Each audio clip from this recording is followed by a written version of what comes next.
Video शुरू करने से पहले आपको बता दें कि यदि अभी तक आपने हमारे चैनल को सब्सक्राइब नहीं किया है तो अभी कर लें और साथ में नोटिफिकेशन घंटी को भी दबाएं ताकि हमारी वीडियो सबसे पहले आप तक पहुंच सके।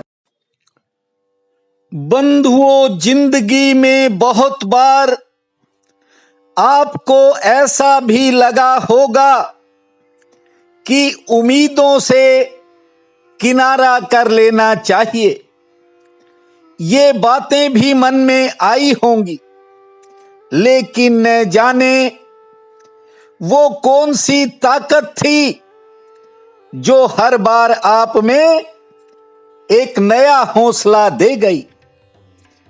जीवन में बहुत बार चले, बहुत बार रुक भी गए, कई बार आपको थकावट भी महसूस हुई होगी, कई बार ऐसे हालात भी बने होंगे जिससे आपका मनोबल टूटा होगा।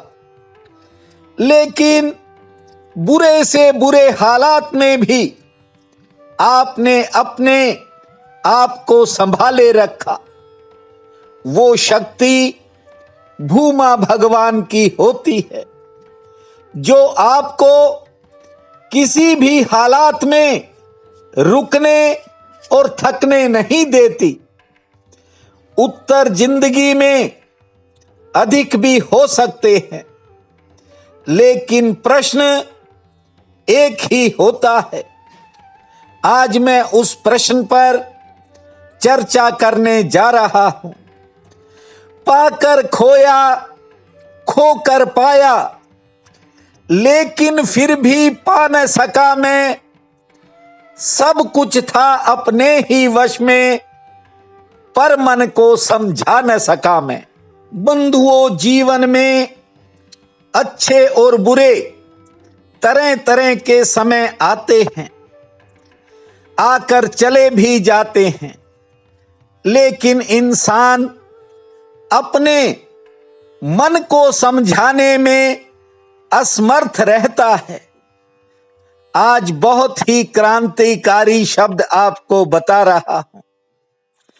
यदि समझ में आ गए तो फिर हालात अच्छे हों या बुरे हों, आपके मन में स्थिरता रहेगी। आप कभी नहीं डगमगाएंगे।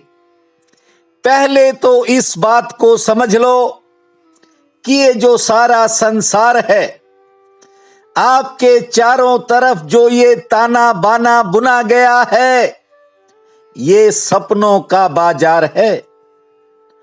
यहां सपने बिकते हैं। हां, फर्क इतना है कि कोई सपनों को खरीद रहा है तो कोई बेच रहा है। लेकिन जब तक आपको आत्मबोध नहीं होगा, तब तक आप मूर्छित अवस्था में ही रहेंगे। कहने का अभिप्राय यह है कि आप सोए ही रहेंगे। बंधुओं, करते करते चातुर्मास के 3 महीने बीत गए। पता ही नहीं चला कि समय कैसे बीत रहा है। ये कोई साधारण व्रत नहीं है। इसके प्रभाव से एक नई सुबह का सूत्रपात होता है। जीवन में नई ऊर्जा इकट्ठी हो जाती है, जीवन ही बदल जाता है।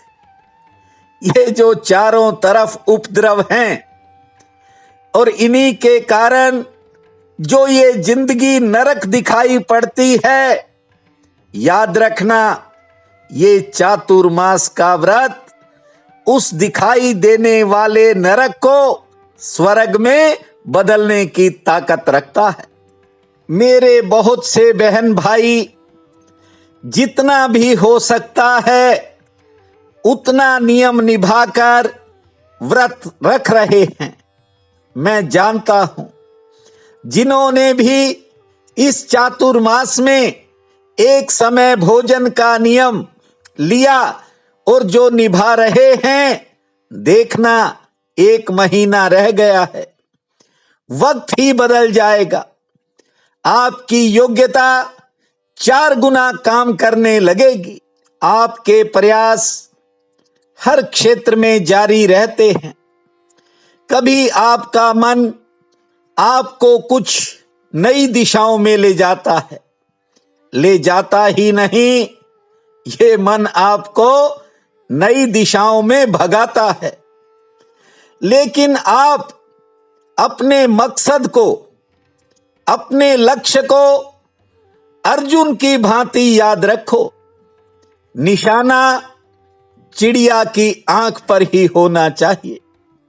और याद रखो, कभी 2 नावों पर सवार मत हो। पूरा ध्यान अपने लक्ष्य की तरफ केंद्रित करो। बंधुओं, ये जीवन है, ये कुछ बीत गया और कुछ बीत जाएगा, लेकिन जो आपने भीतर पाया वही आपके साथ जाएगा। परिस्थितियां कैसी भी हो जाएं, यदि आपका आत्मबल मजबूत है, आप भीतर से मजबूत हो, तो कोई स्थिति आपको हरा नहीं सकती। हर परिस्थिति में आप जूझ जाओगे। आपके पास एक नई ऊर्जा होनी चाहिए। कुछ बहन भाई कहते हैं कि जब आप नहीं आते हमारा हौसला टूट जाता है। मैं कहता हूं, मैं रहूं या ना रहूं, ये सूत्र रहेंगे जो आपके भीतर जा रहे हैं, ये आपका मार्गदर्शन करेंगे। बंधुओं, मैंने सुना है कि घर से कुछ युवक निकल गए और कहने लगे कि भगवान की तपस्या करेंगे। अब जो एक साधारण सोच होती है, हर आदमी जंगल की तरफ जाता है, कोई तीर्थ यात्रा में जाता है, भी शायद वहां बैठ करके तपस्या करें। ये युवक एक बट के वृक्ष के नीचे बैठ गए। अब देखिए, करने तपस्या गए हैं, लेकिन पहले मन में क्या बात आ रही है। एक ने कहा कि यदि हमारी तपस्या से भगवान प्रसन्न हो गए और भगवान ने दर्शन दे दिए, जरा सोच तो लो कि मांगना क्या है। एक ने कहा कि मांगना क्या है, बस हम भगवान से कह देंगे कि हमें ऐसा वरदान दो कि खाने पीने की कोई कमी ना हो। बंधुओं, कुछ लोग तो केवल खाने पीने के लिए ही जीते हैं। इसलिए जैसी जिसकी बुद्धि होती है, उसने तो मन में धार लिया कि भगवान प्रकट भी हो गए तो कह दूंगा कि खाने पीने की कमी नहीं रहनी चाहिए। तभी दूसरा बोल पड़ा, अरे पागल, खाने के लिए क्या मांगना, मांगेंगे तो शक्ति मांगेंगे, ऐसी शक्ति जिससे हम हर चीज से लड़ जाएं, हमें असाधारण बल मिल जाए, ऐसी प्रभु से प्रार्थना करेंगे। और पगले, जब ताकत आ जाएगी तो खाने पीने की क्या जरूरत ही नहीं रहेगी। दोनों युवक आपस में बतला ही रहे थे कि तीसरा बोल पड़ा। उसने कहा, मूर्खो, हम भगवान से बुद्धि का वरदान मांगेंगे। जानते हो कि बुद्धि से सब काम आसान हो जाते हैं। हर इंसान की बंधुओं अपनी सोच है। तीनों ने क्या कहा और अब चौथा खड़ा हो गया है। चौथे ने कहा कि ये चीजें तो संसारिक हैं। भगवान से कहेंगे कि हमें आत्मिक शांति चाहिए। आत्मिक शांति ही हर इंसान का अंतिम लक्ष्य होता है। चारों की बात सुन करके अब पांचवा खड़ा हो गया है। वह कह रहा है कि हम स्वर्ग मांग लेंगे। स्वर्ग में सब चीजें हैं, खाने पीने की और सब उपलब्धियां वहां हैं एक साथ। फिर कुछ मांगने की जरूरत ही नहीं जब स्वर्ग ही मांग लिया। बंधुओं, पांचों के पांचों युवक आपस में इस प्रकार चर्चा कर रहे थे। जानते हो, जिस वृक्ष के नीचे ये बातें कर रहे थे, वृक्ष उनकी सारी बातें सुन रहा था। पहले तो वह वृक्ष हंसा और फिर उसने कहा कि मेरी बात मानो तो आप अपने घर को लौट जाओ। ना तो तुमसे तपस्या होगी और ना ही तुम्हें कोई उपलब्धि होगी। आपका मनोबल होता, आपके भीतर ताकत होती तो आप घर छोड़कर नहीं भागते। बंधुओं, कुछ लोग समस्याओं से भागते हैं। मैं कहता हूं, कहीं नहीं जाना, घर पर ही रहो, साधना करो, छोटे छोटे पुण्य कर्म करो। आदमी का मन जो है ये 24 घंटे इधर उधर भागता है, लेकिन मैं कहता हूं, जब इंसान अपने भीतर की रुचि के अनुसार काम करता है, सही कामयाबी के रास्ते तभी खुलते हैं। इसलिए दूसरों के पीछे लगने की बजाय आपके भीतर जो करुणा निधान भगवान का अंश है, आप उसकी तरफ चलो। सब रास्ते अपने आप बनते चले जाएंगे। आज अश्विन शुक्ल पक्ष की पूर्णिमा है। इसे शरद पूर्णिमा के नाम से जाना जाता है। बहुत ही पावन काल रहेगा। उठते ही धरती मां को प्रणाम करना, 5 बार लंबी श्वास लेने के बाद 10 बार ताली बजाना, फिर 4 पौधों में जल देकर पक्षियों को दाना डालना, फिर 5 मिनट खुले आसमान को निहारना। गणेश जी का नाम लेकर अपने दिन के कामों की शुरुआत करना। केले का एक फल, 2 लड्डू और थोड़े फूल आज गणपति बप्पा के चरणों में अर्पित करना। शाम के समय गणेश जी के सम्मुख एक दीप जलाना। भूमा गण गणपते नमः, भूमा गण गणपते नमः, इस महामंत्र को जपना। समय शुभ और मंगलमय रहेगा। प्रिय बंधुओं व मातृदेवी शक्तियों, आज 20 अक्टूबर दिन बुधवार है। आप सबको मेरा नमस्कार है। आज का राशिफल इस प्रकार है।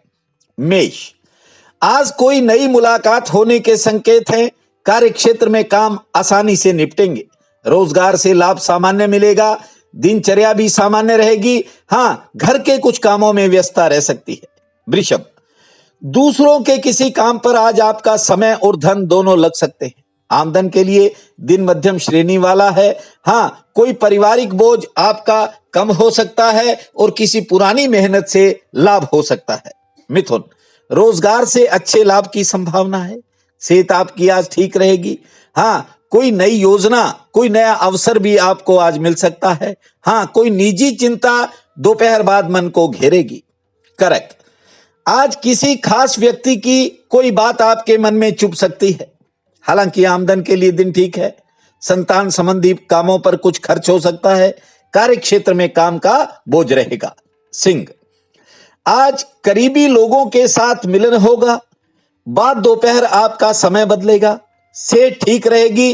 कोई रुका काम गति पकड़ेगा और किसी काम को लेकर मन में दुविधा बन सकती है। कन्या, जरूरी किसी काम में आज कोई मुश्किल सामने आ सकती है। लेन देन के कामों में राहत मिलेगी। सेहत पक्ष थोड़ा नरम है। किसी नए जरिए से आपको कोई धन लाभ भी हो सकता है। तुला, दिन भाग्यशाली है, लेकिन कोई बीती बात आपके मन को बेचैन रख सकती है। कारोबार से आमदन ठीक होगी। कोई नया संपर्क जुड़ सकता है। हाँ, आज कोई विरोधी भी आपके साथ हो सकता है। वृश्चिक, पुराने किसी साथी से मिलन का योग है। यात्रा में आज सावधानी रखनी होगी। गृहस्थ में सेहत संबंधी कोई चिंता बन सकती है और किसी नए काम से भाग्य चमक भी सकता है। धनु, मन में विचारों का फैलाव रहेगा। कहीं जाने की इच्छा बनेगी। कारोबारी सितारे ठीक है। आर्थिक पक्ष मजबूत रहेगा और किसी मुलाकात से, किसी सहयोग से आज आपका कोई पुराना काम बन सकता है। मकर, कोई अपना व्यक्ति आज आपको निराश कर सकता है। व्यापार के लिए दिन उतार चढ़ाव भरा रहेगा। आमदन मध्यम श्रेणी की होगी और किसी के सहयोग से भाग्य चमकेगा। कुंभ, कार्य क्षेत्र में बेवजह की कोई परेशानी सामने आ सकती है। कारोबार के लिए दिन ठीक है। सेहत पक्ष थोड़ा नरम है। दोपहर बाद समय में बदलाव होगा। मीन, परिवार में कुछ नया खर्च होगा। संतान संबंधी कामों में इंतजार के बाद सफलता मिलेगी। किसी के प्रति आकर्षण बढ़ सकता है। सेहत लगभग ठीक रहेगी। आज का ये दिन आप सबके लिए अति शुभ फलदायी हो, यही मेरी कामना है। आप सबका बहुत बहुत धन्यवाद।